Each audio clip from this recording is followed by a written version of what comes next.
Hey friends, welcome back again. So we are making a video on how to learn astrology and what are the basic steps or what are the basic elements in learning astrology. So we already spoke about 5 basic elements in Vedic astrology, and those 5 basic elements are planets, zodiac signs, different houses, combinations and aspects. So today we will see what are the things that you need to learn about planets.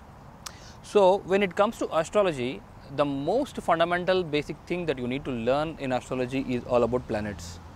So there are 9 objects which includes 5 planets, Jupiter, Mars, Mercury, Venus and Saturn, along with Sun and Moon, which is a star and satellite, and there are 2 other imaginary planets called Rahu and Ketu. So forming these 9 planets or the 9 objects, they form the basis of astrology. They form the basis of horoscopes. So anything that you learn about astrology will revolve around these 9 objects. And each object has certain qualities, certain energies, certain influences, and when they influence people, they will be giving those energies and those qualities to the people. So you need to learn about planets or these 9 objects in depth before learning astrology. Without learning about these 9 objects, you will not be able to understand anything in astrology, and you will not be able to move forward in astrology. Even though you learn about little bit about zodiac signs or other horoscope readings, so it won't be meaningful unless you know the basics, you know the real meaning of these objects in depth. So we will see what are the things that you need to learn about these planets. Firstly, when it comes to planets, you need to know about their energies, influences or characters. Like you need to learn about Sun, you need to know about Moon, you need to know about Jupiter, you need to know about Venus, you need to know about Mercury, you need to learn about Mars, Saturn, Rahu and Ketu, what their influences, what their energies are. So once you know about these things, then you will be able to understand the other things very easily. For example, when a person comes under the influence of Sun, Sun will influence his authority, his confidence, his charisma, his outgoing nature, his health, etc. So when Moon influences a certain person, it influences on his mind, his emotions, his thinking patterns, etc. And when the person comes under the influence of Mars, it will influence his strength, his energy, his passion, his wants, his deeds, etc. So in the same manner, whatever the object it is, whatever the planet it is, when it is influencing a certain person, it will be influencing only those qualities on him. So as a first step, you need to know about what are those qualities, what are the areas that each planet influences, and what does each planet represents in a horoscope. And secondly, you need to know about the malefic and benefic nature of planets. So when I say malefic and benefic nature, it is very in general, some people say that Saturn, Rahu and Ketu are malefic planets, even Mars also, and Jupiter, Venus, Mercury are benefic planets, and Sun is a mild malefic planet, etc. So you need to know about these kind of terms, like what does mean by malefic and what does mean by benefic. I will give an example. When I say Saturn is malefic, that's because Saturn rules over your limitations, your hurdles, your problems. So that's why it is considered as malefic planet, because it is trying to control your hurdles, your problems and your limitations and the things that are not under your control. So that's why some people term Saturn as a malefic planet. And when it comes to Jupiter, it is benefic because it rules over your wisdom, your happiness, your positive thinking, your comforts, etc. And Venus is benefic because it rules all about your luxuries, your happiness, again just like Jupiter, your money, your luxury items, etc. So that's why Venus is considered as a benefic planet. So but in reality, there is no malefic planet in horoscope, in astrology. All the planets are divine in nature, and so all the planets are benefic in nature. Only thing is, some planets at certain point of time will be giving some challenges to you, like let's say Saturn, which is a malefic planet. When you try to control your hurdles, your problems, when you do your bad karma, then because it is controlling your hurdles, you will get more hurdles and more problems. And if your karma is good, then these hurdles, these problems will make you a person with a more matured mind.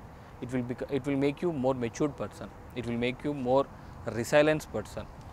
You will become more powerful person. You will be able to control the things that are not under your control. like you will be able to withstand the forces that are not under your control. So that's why it depends upon the karma that you are doing, and these planets are never they never can be a malefic planets. They are all benefic planets. Only thing is, at certain point of time they might give you some challenges. So you need to know about those things when you learn about planets.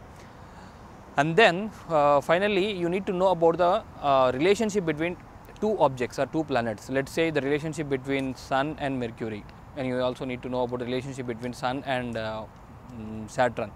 Or you need to know about you need to know about groups. What planets forms a similar group and what planet forms a different kinds of groups. So you need to know about those things when you learn about planets. For example, Sun and Saturn are enemies. So actually they are not enemies. Planets cannot be enemies. These objects cannot be enemies because they are divine in nature. When we say enemy between these two objects, it's only the energies are different. The energy of Sun is different and the energy of Saturn is different. The energy of the Sun is all about confidence, your charisma, your leadership, etc. And the energy of Saturn talks about hurdles, limitations, slow progress, etc. So when a person tries to show his confidence because of Sun's influence, and when he is also being influenced by Saturn, then he will get certain hurdles and certain problems in his life. So when the person wants to try his confidence, he will be getting some hurdles. So that's the reason these two planets are opposite in nature. If you take an example of Mercury, Sun rules over your confidence and Mercury rules over your intelligence. So a person who is very confident and he is also getting intelligence because of Mercury influence, then he will be very good in communication, very good in showing his intellectuality or intelligence to the people, etc. And people who are having both confidence and intelligence will do better in any area of life. So that's the reason Sun and Mercury are friends. Or Mercury likes confidence, intelligence likes the confidence. But hurdles and problem doesn't like the confidence, and confidence doesn't like hurdles and problems. So that's the reason Sun and Saturn are two different kinds of groups or two different kinds of planets, and Mercury and Sun are two similar kind of nature or similar kind of planets. They are friendly planets. Even the same case with Mars. So Sun is all about kingship and Mars is all about a soldier or a warrior. So king and a soldier has to be friends. So then only the country or then only your life will go smooth. So that's why Sun and Mars are friends. In the same manner, Sun and Venus are not friends. They're termed as enemies because Sun is all about kingship, Sun is all about confidence, Sun is all about charisma, leadership, center of attraction, and Venus is all about romance, Venus is all about happiness, luxury, entertainment, etc. So these two things are not similar in nature. So that's why we call them as enemies. But in reality, all the planets are the incarnation of Lord Sun, and Lord Sun is the incarnation of Lord Vishnu. So any object you see in astrology is actually the form of Lord Vishnu. So there is no enmity or no friendly thing between these two objects, but to understand the energies, we group them as a friendly planets and enemy planets. So you need to learn about that thing as well when you learn about planets.